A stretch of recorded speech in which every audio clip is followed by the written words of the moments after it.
6. The uniqueness of the path revealed by the Master. Swamiji Sarbachan Poetry. I see the uniqueness of the path revealed by the Master as my mind and soul make contact with Shabbat.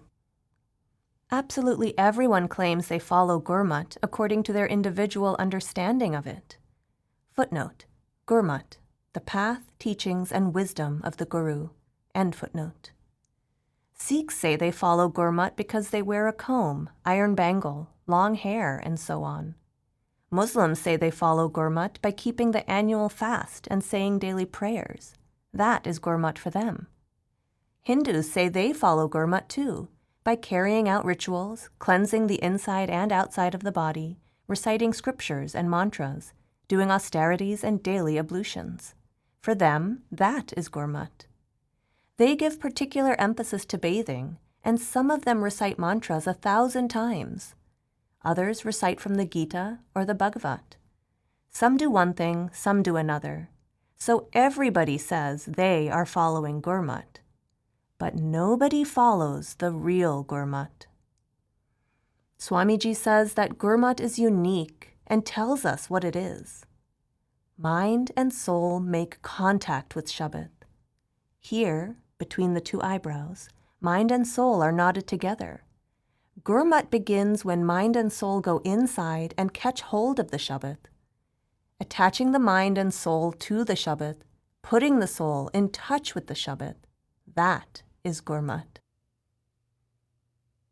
I see a great spectacle within, and like a maiden at the village spring, my soul collects nectar from the sky. When the attention goes inside, a new world begins, the inner creation. What is the great spectacle? He says next, like a maiden at the village spring. When the soul goes to that country, she becomes the water bearer there, in the inner sky. When the soul comes in contact with the Shabbat and catches hold of it, she becomes addicted to the delicious melody of Shabbat. Then what happens? He tells us next.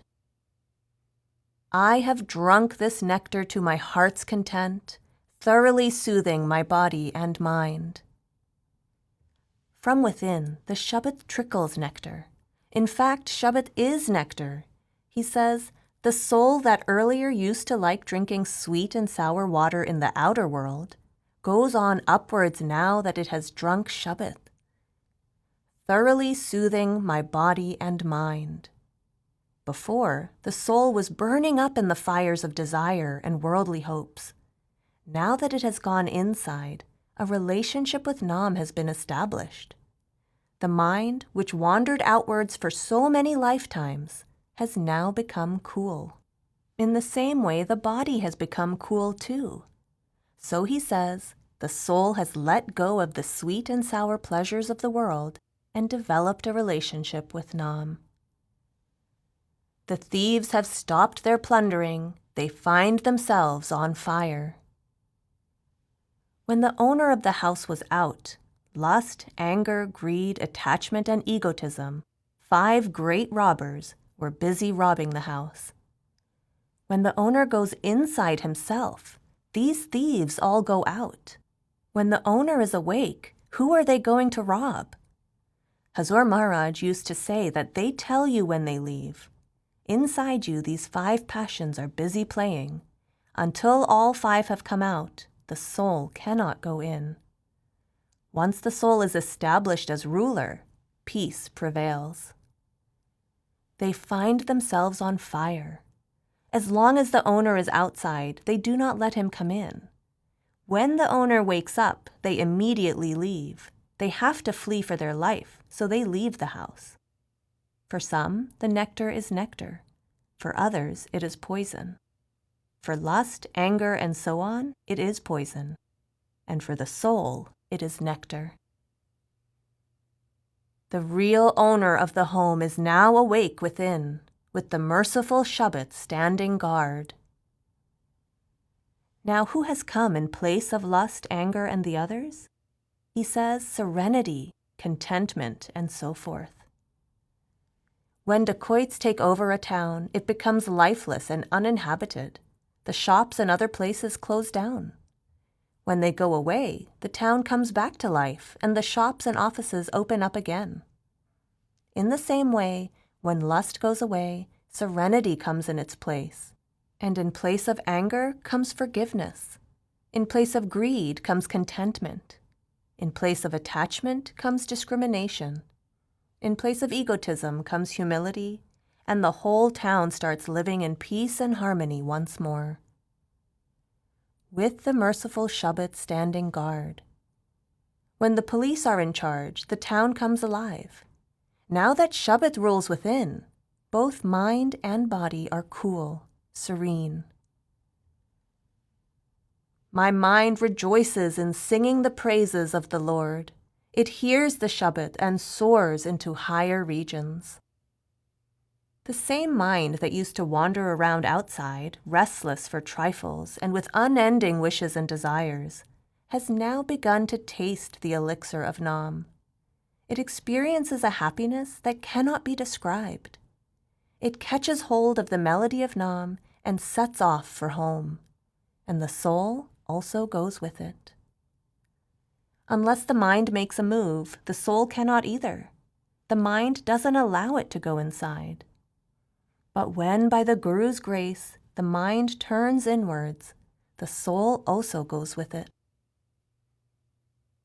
An immaculate flame shines forth with supreme brilliance, and the lotus flowers within are in full bloom. There are different lights at the various stages. Swamiji gives a few hints about those realms. He says, now the spiritual journey upwards has begun and a new light is visible. The lotus flowers within are in full bloom. The lotus that was hanging down has straightened up and the gate to Sahasdal Kaval has begun to open. That is, this world looks foreign and that one begins to feel like home. I open the window into Sahasdal Kaval while the Shabbat constantly resounds in Sukhmana. Call it the window in the door to Sun, or the door to Sun. The gateway to the first Sun opens. How does this happen? He says by going neither to the right nor the left. In other words, neither through Ira nor Pingala, but by going through Sukhmana. The soul ascends further, opening the door to the curved tunnel of Banknal. It reaches Trikwati and becomes precious beyond measure. Beyond Sahasdal Kaval comes the land of Brahm. Connecting Sahasdal Kaval and the land of Brahm is Banknal, a curved path. At first it goes ahead, then straight up, and then down.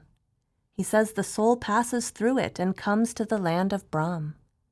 It reaches Trikwati and becomes precious beyond measure. The more the soul goes upwards, the more the mind's tendencies fade away. And as the soul catches hold of the melody of the bell and the conch, the cleaner it becomes. So he says, by going upwards the soul becomes priceless. No one can say how much it is worth now.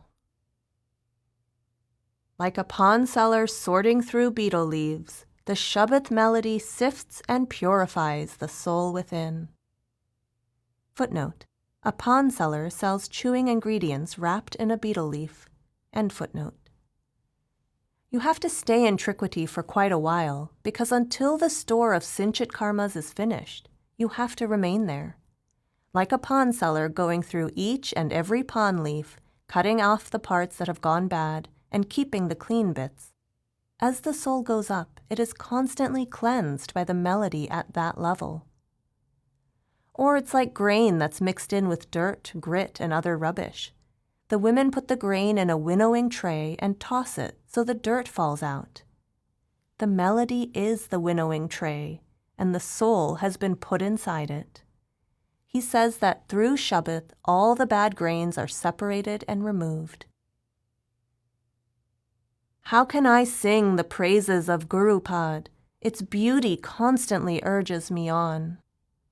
Trikwati has 3 sections. First, Gagan, second, Trikwati, and third, the uppermost section called Gurup Pad, the region of the Master. He asks, how can I praise this place? If there were anything more beautiful, I would tell you.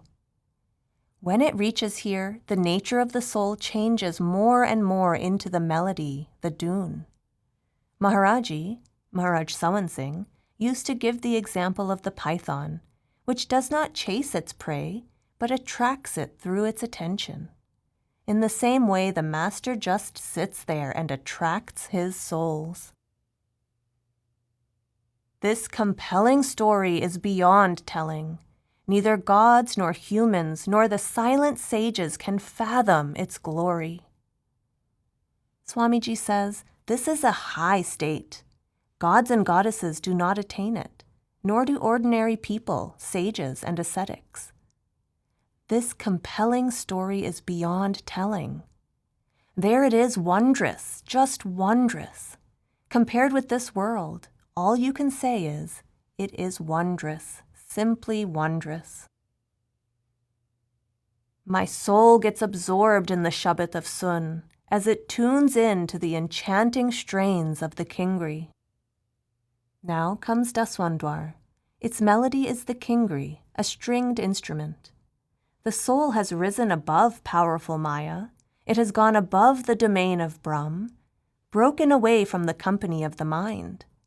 When it reaches here, it sheds the senses and other tools it gathered in the lower planes. Once here, it no longer needs the baggage from the astral plane, nor from the causal plane. Now the soul has arrived in Daswandwar. It has left behind all the lower planes. It tunes in to the enchanting strains of the Kingri. When the soul arrives here, it catches hold of the melody of the Kingri and lets go of all other melodies. Guru Amar Das says, by means of this lute, Kingri, thy attention is fixed not, neither shalt thou obtain the true name in thy skirt, Pala, O yogi. Then he says, strike thou such strains on thy lyre, Kingri, O yogi, that the lyre may emit the celestial strain, and thou mayest remain absorbed in God's love. So that is the Kingri Swamiji indicates. Now the question arises, where can one go and get it? In the domain of Parbrahm.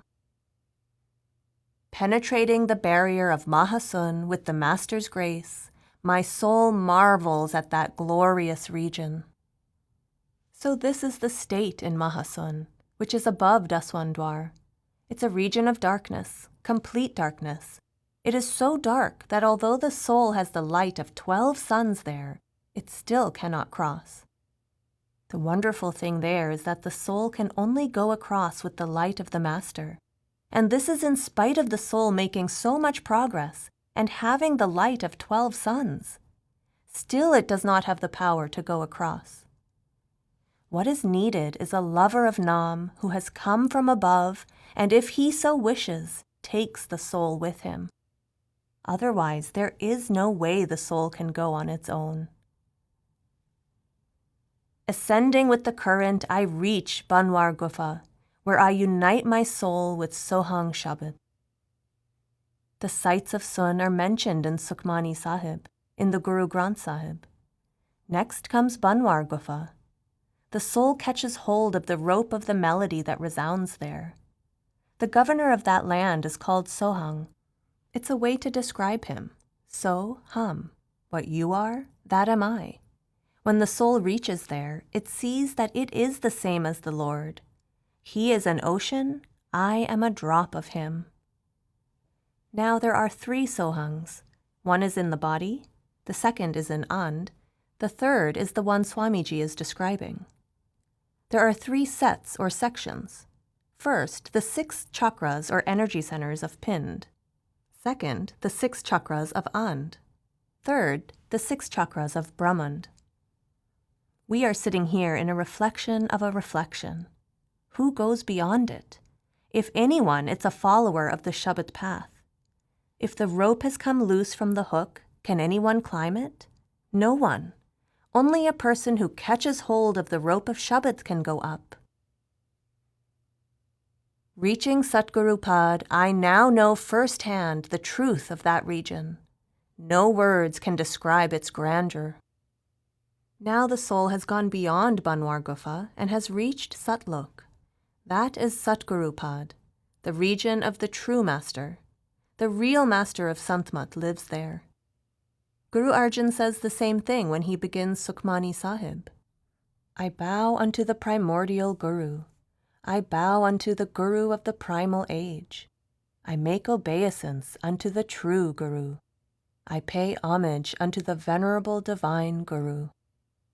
Swamiji describes just what is experienced at the different stages, but he also says there are no words to describe the state of consciousness in Gurup Pad, the region of the true master.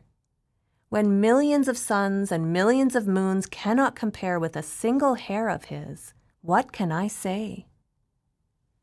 Guru Arjan says, contemplating the name, there is the light of millions of suns, and the darkness of superstition vanishes.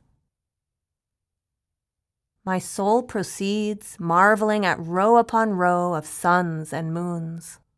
He says if it were a question of just one or two, then one might try. But there the suns and moons are lined up in row after row. They're beyond count. Once it has seen Alak, it moves on to Agam Desh, and finally meets Radha Soami, the ultimate goal of the name. He says after that the soul sees Alak Lok, and then Agam Lok, and finally meets Radha Soami, the ultimate goal of the name. Above these is the land of Radha Soami. Every devotee has called him Swami, Lord. Guru Arjan says the same thing. O my lofty, peerless, and endless Lord, Swami. Swamiji put the word Radha with it, making it Radha Soami, Lord of the soul.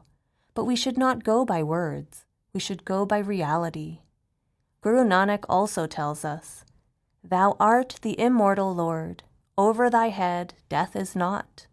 Thou art the ineffable, inaccessible, and detached Lord. O Satnam, Lord of Satlok, you are beyond time.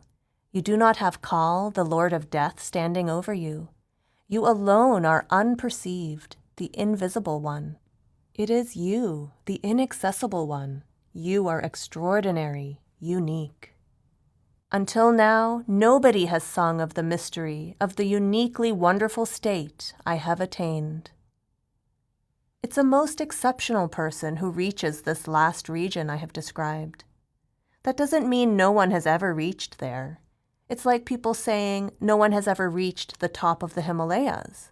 No, exceptional people have done it. In the same way, people have reached there. But it's not a question of talk. He clarifies in the next verse. No scripture has ever described it. No follower of yoga, no seeker of knowledge has ever reached it. He says the religious books know nothing about it. They remain below the second stage. No follower of yoga, no seeker of knowledge has ever reached it. Neither have yogis reached here, nor have jnanis. Preachers, jnanis, get stuck outside in intellectual knowledge. The yogis of old got as far as Sahansdal Kaval and stayed there, while advanced yogis like Vyas and Vashisht reached Brahm, but no further. I have found a priceless treasure that only rare saints have talked about.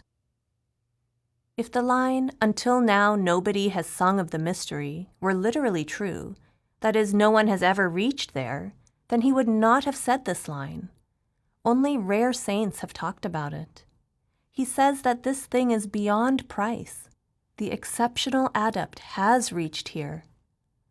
Swamiji indicates in his writings that we should read the writings of Tulsi Sahib, Paltu Sahib, Dadu Sahib, and other true mystics and see for ourselves. Guru Arjan put in the Guru Granth Sahib the writings of devotees who had reached Sachkhand. And right now, of course, we are talking about the teachings of Swamiji. Only my Radha Swami, my supremely merciful Lord, could bless me with such grace. Although the saints have long ago reached Durdam, our original home, they still don't brag about it. They never lose their humility. So he says, who was I to reach here? It is all thanks to my Satguru. I submit this song with love and devotion and place both my body and mind as an offering at his feet. What is the mystic's song offering? Gather up the attention from here, and by gradually merging in one's master, becoming steeped in him, reach all the way back to Sachkhand. He says that when we have surrendered body and mind to the master, the soul merges in the Lord. As long as we thought we owned our body and mind, who could go inside? No one. I continually beseech him to grant me the wisdom to hold fast to this inaccessible, unfathomable path. What is our cry? That we might hold fast to this inaccessible, unfathomable path. Again and again I wish for one thing. Come, soul, catch hold of the Shabbat inside and return to your home. The world's desire is, let's go outwards. The more you go out of your home, the further away you stray, and that's exactly what the world wants. My destiny took a turn for the better when I contemplated upon Radha Soami's holy feet. He says I wasn't worthy, but somehow my good luck suddenly awakened. The Lord showered his grace, and I reached home. I lost all taste for worldly indulgence when I was initiated into Radha Soami's name. He says it was only when I threw out all these pleasures of the world, these entanglements in attachment and illusion, that I was able to experience the taste of Nam. Then the taste of Nam became sweet, while the pleasures of the world became flat and tasteless. My master has set my soul right and put an end to my inner chaos. He says I was in an upside-down state, totally involved in the world, but the master showered his grace and set my soul straight. I am the dust at Radha Soami's holy feet. With his grace, the purpose of my life is fulfilled. I have worked at the Nam practice, gradually crossing all the regions and finally reaching the ultimate destination. Now that I have reached here, I too become silent.